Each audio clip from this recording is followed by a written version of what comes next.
Assalaamu calaykum. Magacaygu waa Cabdullah. Halkan waa kanaalka dunida.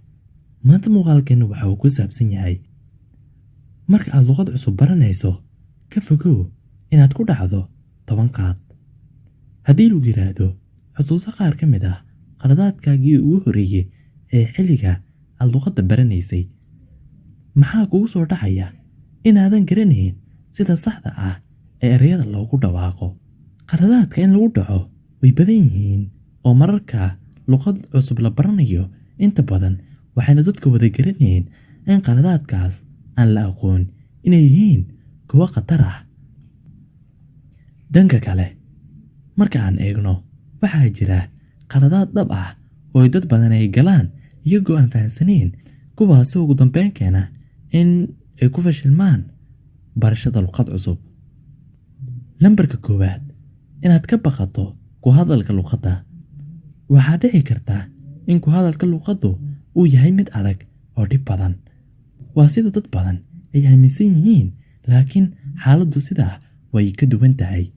Markaad aragto qof ajaanib ah oo luqadda dalka ku hadlaya, aad ayay ugu farxaysaa. Sidaa daraaddeed, dadka moodaya marka ay luqaddu ajaanib ku hadlayaan oo jijibinayaan in lagu maadeysanayo fikir sax ma aha. Markasta oo aad wax isku daydo, cid ku garab istaagto waayi maysid. Lambarka labaad, qalad qaadasho la'aan. Marka ay dadku luqad cusub baranayaan, waxay aaminsan yihiin in qaladku yahay mid aan la aqbali karin, isla markaana ay waajib tahay in wax walba loo sameeyo sidii qaladkaas looga dhowrsan lahaa. Waxay eegayaan oo qura qaladaadkii inta ay wax ka baran lahaayeen.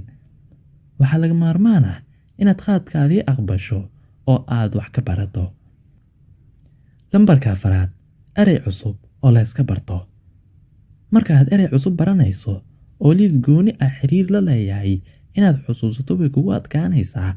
Marka dambena waxaa ka dhalanaya natiijooyin daciif ah, halka dadaalkaagii uu u muuqanayo mid ah hal bacaad lagu lisay.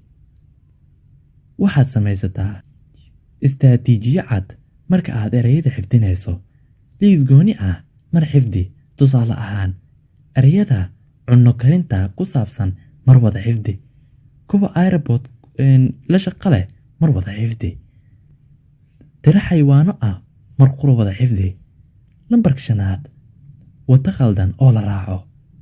Haddii waddada aad luqadda ku baranayso ay kaa xumaato, barashada guud ayay saameyn ku yeelanaysaa.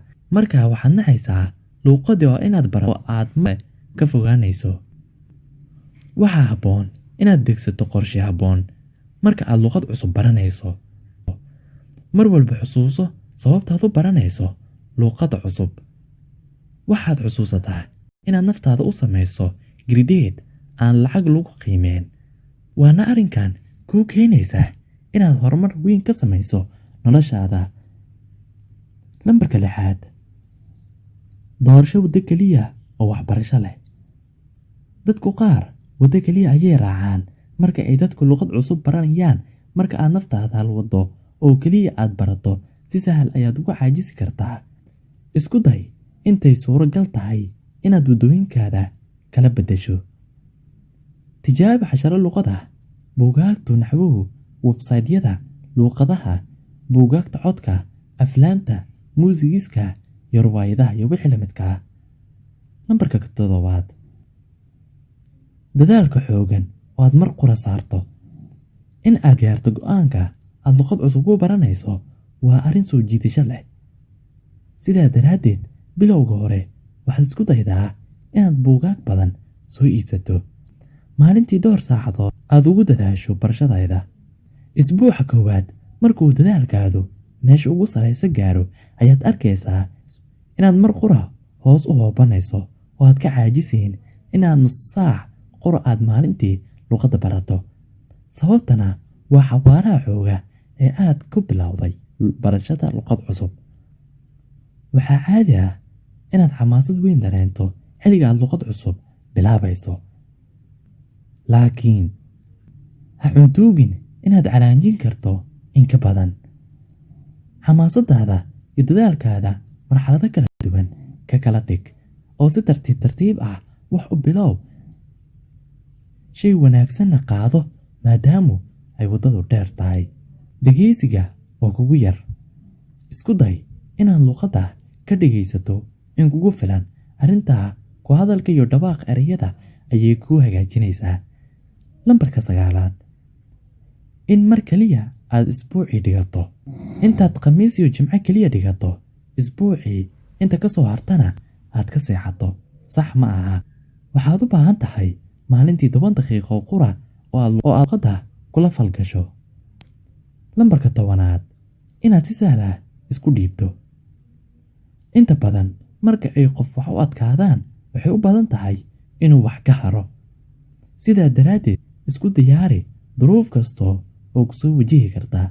Naftaada u ilaali inaad xaalad walbo la qabsato. Magacaygu waa Cabdullah. Okay, halkan waa kanaalka dunida.